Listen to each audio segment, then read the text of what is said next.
బీసీల మనోభావాలు దెబ్బతీసేలా బీసీ నాయకులపై అనుచిత వ్యాఖ్యలు చేసిన వైసీపీ జిల్లా అధ్యక్షులు మాజీ మంత్రి దాడిశెట్టి రాజా క్షమాపణలు చెప్పాలని, లేదంటే ఈ నెల 23న రాజా ఇంటి ముట్టడికి సిద్ధంగా ఉన్నట్లు తెలుగుదేశం జనతా పార్టీ జాతీయ అధ్యక్షులు బీసీ ఉద్యమ నాయకులు పెద్దంశెట్టి వెంకటేశ్వరరావు హెచ్చరించారు.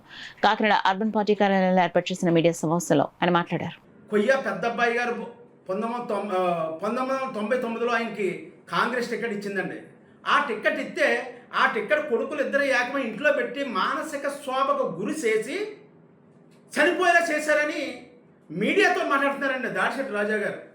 మాట్లాడేటప్పుడు వాళ్ళ తండ్రిని బాధ పెట్టినట్టుగానే వాళ్ళ తండ్రిని ఏ విధంగా అయితే ఆడించారో అదే విధంగా నన్ను ఆడితే మాత్రం తొక్క ఒలిసేస్తాను, తోలు ఒలిసేస్తానని మీడియాలో ఏమంటే 2 సార్లు ఎమ్మెల్యే చేసిన వ్యక్తి, ఒకసారి మంత్రి చేసిన వ్యక్తి అలా మాట అంటే కనీసం తుని నియోజకవర్గం కాదు కదా, రాష్ట్రంలో ఉన్న వైసీపీ పార్టీ ఎవరు కూడా దాని మీద కౌంటర్ ఇవ్వలేదు. దాడిశెట్టి రాజా ఎదురుకుండా ఎవడో తెల్ల సొక్క వేసుకునే గీల్లేదు, ఏదైనా చేసేస్తాడు. అతను ఎదిరించాడంటే కొయ్య ఫ్యామిలీ అంటే ఒక ఉందాతైన ఫ్యామిలీ. ఆ ఫ్యామిలీని అనడం కాదు, బీసీని అన్నాడా? బీసీని ఎక్కడన్నా పేరెట్టి అన్నాడా? బీసీని పేరెట్టి ఎవడంటాడండి? బీసీలు పేరెట్టి ఎవరన్నారు? ఏమనే మీ నాన్నగారిని పెట్టిన టార్చర్, మీ నాన్నగారిలాగా నేను ఊరుకుంటాను అనుకుంటున్నారేమో, తొక్కొలిసేస్తాను, తోలు తీసేస్తాను.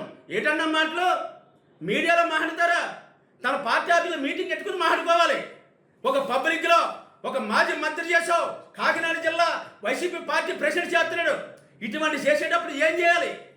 నేను మా రౌతుల కోటనందూరు ఎంపీపీ గారిని మీడియా ద్వారా ఒకటి అడుగుతున్నాను డాడీ, నేనైతే ఖచ్చితంగా చెప్తున్నాను, నా బీసీలకు రేపు నీకు అన్యాయం జరిగిన సార్ నేను వస్తాను, నేనే గత అవుతాను.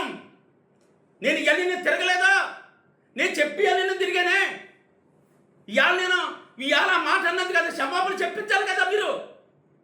తుని నియోజకవర్గంలో 1,20,000 మంది బీసీలు ఉన్నాం, నువ్వు వచ్చే 1,20,000 మంది రోడ్డు మీకు వచ్చేస్తాం, కప్పెడతాం అంటున్నారే. ఎలా కప్పెడతారు మీరు? దేనికి కప్పెడతారు? దాడిశెట్టి రాజా గురించి మీకేం తెలుసు అంటున్నారు.